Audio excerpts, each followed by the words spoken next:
day. I don't tell una Tori go be today. We go knock Tori, we go Chakara Ndamba Tori, we go talk palaba Cotton Sport for Garoua.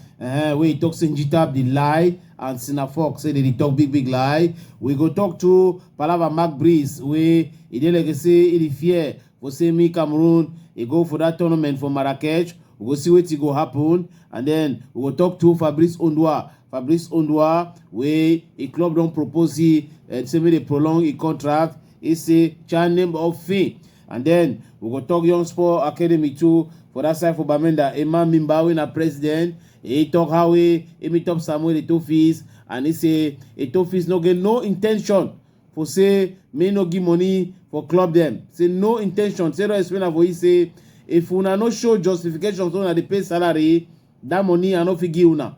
But if una justify, that money go because that money no be my money.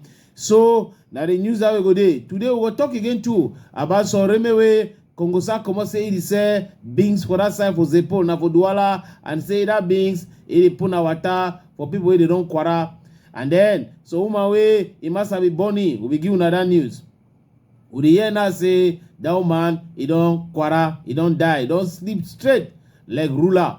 And then Minister for Social Affairs, Pauline Irene Ngene, he don't go for house for that papa where they keep picking Matisse for Yaounde, where that artist papa Dagobert Nwafo, he kill the picking with a knife. He don't go see the papa, he talk with the other 5 picking them. And then the woman for Nigeria, where we talk to that senator, I remember now, Natasha Apoki, where we talk say goodwill Pabio when a president for Senate. If he want say he want tolerate he be denied, and then the man begin bringing na plenty problem them for that side. So now so the thing they countryman, countrywoman. Then we go for that side for Ghana for talk wetin something pass for Ghana. Oh, so man he talk how he don't kill about 15 of the woman them. He the married woman kill am, married and kill am, married and kill am, married and kill am. For say he want get plenty money. So they call her for big grammar say ritualist.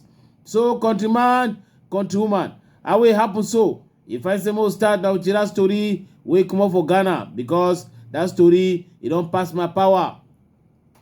For Ghana, as I tell una, the man he kill how many? 1, 2, 3, 4, 5, 6, 7, 8, 9, 10, 11, 12, 13, 14 of the woman the way married them. Just for sika money. He want get muru, he want get ukap, he want get ego. So, he married woman them. He kill him, married and kill him. He name na Emma, pa Emma. He talk say, he don't do that thing them, don't do very bad thing them. So, he repent now. He want to repent with 14 people don't go. 14. And then, he do and so we enter some sect where they talk say they go make him maybe rich, he will get plenty money. He say it happen now for Kumasi for Ghana. You know say na place where the man be stay where the thing happen. So as he enter that court, they talk all that he accept. So it be obliged for say he give for meet with all the obligation the way they did for the court. Now so it did.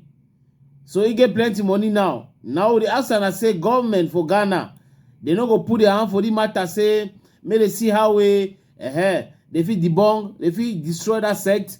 Because if the man he talk now say be ancien member for that sect way, he don't keep plenty people forsika say he make money.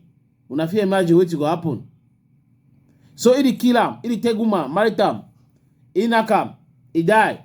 And then when the woman don't die, he begin make love with the woman. Una fit imagine him. He make love with the woman. And then when don't finish, he take handkerchief. He wipe all that way don't take her for the wipe her. And then he go give her for that sect. Now so he make her for the game money. Now thing way he pass for Ghana.